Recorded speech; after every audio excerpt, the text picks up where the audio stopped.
मौजूदगी इस वक्त धीरेन्द्र शास्त्री की बिहार की राजधानी पटना में है और कथा चल रही है धीरेन्द्र शास्त्री की 13 तारीख से लेकर शुरुआत इसकी हुई थी जो कि 17 तारीख तक चलेगी पटना में आज। लेकिन धीरेन्द्र शास्त्री का दिव्य दरबार नहीं लगेगा।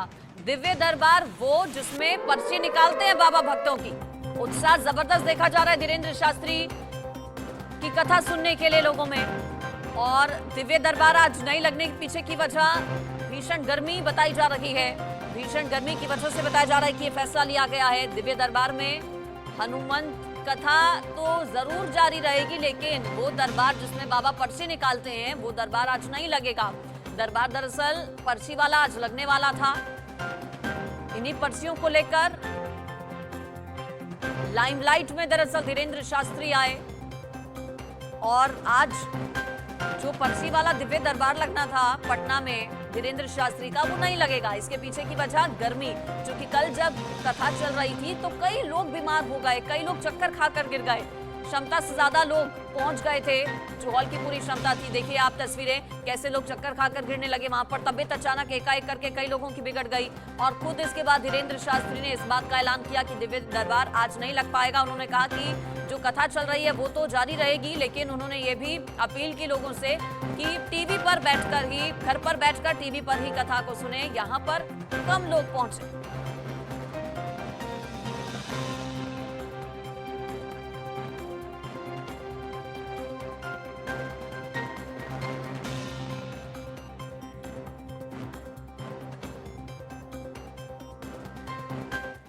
तो पटना में बाबा का दरबार लगा हुआ है और समर्थन करने वाले बाबा का जोरदार स्वागत भी कर रहे हैं। वोटों की सियासत में बाबा का विरोध भी देखने को मिल रहा है। एक खास रिपोर्ट दिखाते हैं आपको इस पर।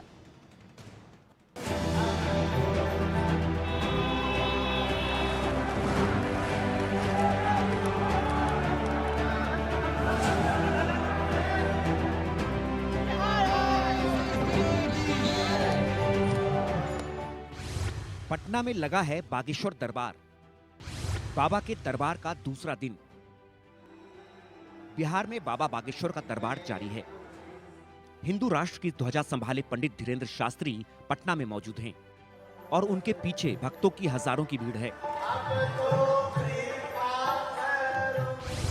पहले दिन ही हिंदू राष्ट्र की हुंकार। बिहार में हिंदू राष्ट्र के नारे का धीरेन्द्र शास्त्री ने शंखनाद कर दिया है, जिसके बाद बिहार की राजनीति गर्मा गई है। हिंदू राष्ट्र पर आरजेडी के तेवर तल्ख। बिहार सरकार के मंत्री सुरेंद्र राम ने बाबा को धर्म विरोधी, सनातन विरोधी बताया और कहा कि जनता को इन्हें दिल से निकालकर जमीन पर पटक देना चाहिए। आरजेडी प्रवक्ता मृत्युंजय तिवारी ने कहा कि बाबा जिस तरह की बातें कर रहे हैं, इसकी आशंका उनकी पार्टी ने पहले ही जता दी थी। मृत्युंजय तिवारी ने हिंदू राष्ट्र को लेकर बाबा पर निशाना साधा। कोई बाबा और कोई दूसरा क्या ज्ञान देगा, ये तो हम कह रहे हैं कि सारे लोग जानते हैं। आप बताइए कहाँ रह रहे हैं आप? अरे हिंदुस्तान ही ना है और दुनिया का ये एकमात्र देश है जो माता कहलाती है। भारत माता की जय। ये नकली सनातनी के ठेकेदार और हिंदुओं के ठेकेदारों को किसी धर्म से मतलब नहीं है। इधर बीजेपी नेता बाबा के समर्थन में खड़े दिख रहे हैं। सरकार नहीं चाहती कि धीरेन्द्र जी का कार्यक्रम, जो उनका मुहिम है भारत के सनातन को जगाने का, वो मुहिम फेल कर जाए। लेकिन गांव की कहावत है कि कहीं कसाई के सरापने गाय नहीं मरता। आज आप देख रहे होंगे, नवतपुर आपकी खबरों को भी देखा है, लोगों में उत्साह है और इस सदी में सनातन जागरण को जागृत होने से कोई रोक नहीं सकता। उन लोगों को भी कथा सुनने आना चाहिए। बिहार की संस्कृति किसी के भी कथा का या किसी व्यक्ति का विरोध नहीं है। वो जितनी बातें कह रहे हैं सब अपनी आस्था और धर्म की बातें हैं। सभी को अपने धर्म का बात कहने का अधिकार है, लेकिन सभी धर्मों का सम्मान करना भी जरूरी है और धीरेन्द्र शास्त्री जी वो करते हैं। आरजेडी के आरोपों को दरकिनार करते हुए बागेश्वर बाबा पटना में बोले, मैं पटना हिंदू मुस्लिम करने नहीं बल्कि हिंदू हिंदू करने आया हूं। दरबार में बीजेपी नेताओं का जमावड़ा। बाबा के दिव्य दरबार में पहले दिन के कार्यक्रम में केंद्रीय मंत्री गिरिराज सिंह, रविशंकर प्रसाद समेत बीजेपी के कई चेहरे मौजूद दिखे, जिसने संकेत दिए हैं कि 2024 से पहले बिहार की राजनीति में एक बड़ी हलचल होने वाली है और यहीं से हिंदू राष्ट्र की मांग भी जोर पकड़ेगी। बागेश्वर बाबा ने कहा कि हिंदू राष्ट्र के लिए हनुमान जी अपनी सेना जोड़ देंगे।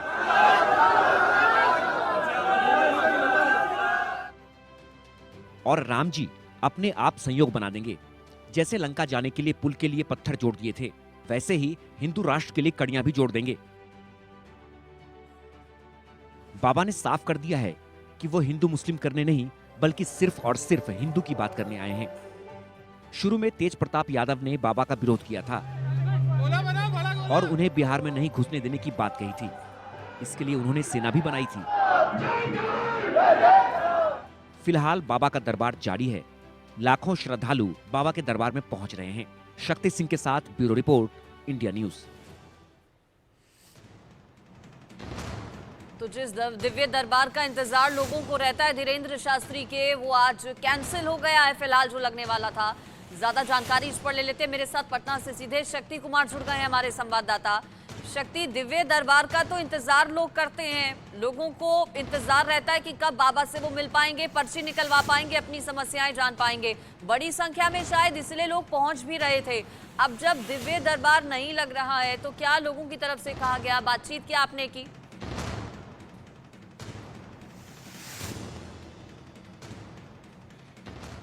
जो है भीड़ इतनी ज्यादा इकट्ठा हो गई नौबतपुर के तरेर पाली मठ में कि आपको बताया कि 3 बड़े पंडाल बनाए गए हैं। 3 लाख स्क्वायर फीट में ये पंडाल है, लेकिन ये तीनों पंडाल तो भरे थे ही, साथ ही साथ पंडाल के बाहर भी इससे ज्यादा संख्या में लोग उपस्थित थे। और लोगों से जो हमने बात की तो लोगों का बस ये कहना था, अपनी समस्याओं को लेकर वो दूर दूर न सिर्फ बिहार बल्कि यूपी से, झारखंड से और यहाँ तक कि नेपाल से भी लोग आए हुए थे। उनका कहना था कि बाबा को अपनी अर्जी लगाना चाहते हैं, उनकी समस्या है, लेकिन इतनी ज्यादा भीड़ हो गई कि लोगों को बाबा तक पहुंचना काफी नामुमकिन सा हो गया था। और इसको लेकर और कल जितनी गर्मी थी और कई लोगों को बेहोशी भी की हालत भी हो गई थी। ऐसे में जो है दिव्य दरबार को बाबा ने कल मंच से ही कह दिया कि जो दिव्य दरबार होगा वो कैंसिल किया जा रहा है, क्योंकि इतनी संख्या में लोग आ जाएंगे तो उन्हें पंडाल में बैठने के लिए दिव्य दरबार के लिए एक कुछ खास स्थान जो है सुरक्षित करना होगा। लेकिन जो भीड़ है उसके बाद जो ये पंडाल की जो व्यवस्था है उसमें इतने लोग नहीं संभव है कि हट जाएंगे। इसके बाद ही जो है दिव्य दरबार कैंसिल कर दिया गया। लेकिन हम बता दें कि जो हनुमत कथा है वो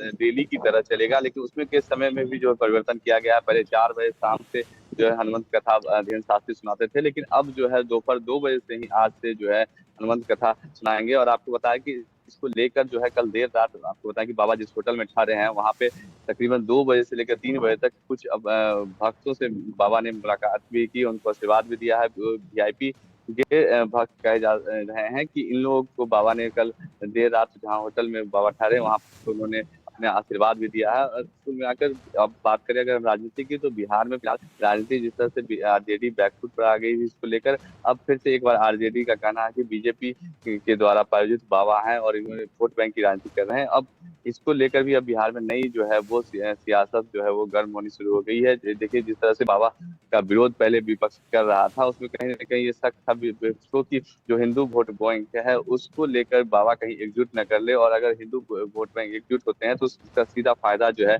BJP को होगा। और इसी खास मुद्दे को लेकर जो है विपक्ष इसका विरोध भी कर रहा था बाबा का। लेकिन अब जब बाबा आ गए हैं और जिस तरह से गोलबंद हो रहा है, जिस तरह से भीड़ें जुट रही है, अब इससे BJP के नेता काफी अंदर खुश हैं, क्योंकि जो बाबा है बात बाबा सनातन धर्म की करते हैं, बाबा बात हिंदुओं की करते हैं।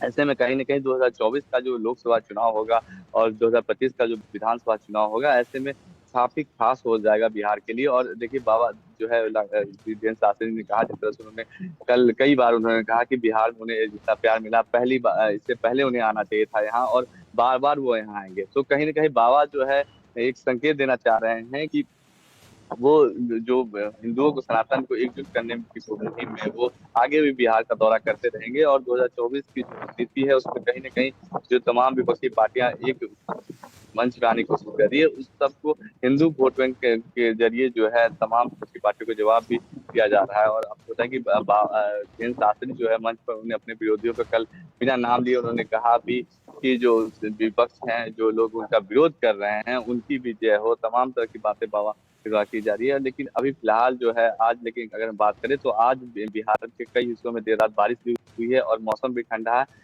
ऐसे में लोगों की भीड़ आज भी जुट सकती है। लेकिन कल धीरेन्द्र शास्त्री की तरफ से मंच से कहा, लोगों से अपील की कि भीड़ में न आए, टीवी और मोबाइल के जरिए ही जो भक्त जो है हर कथा सुने।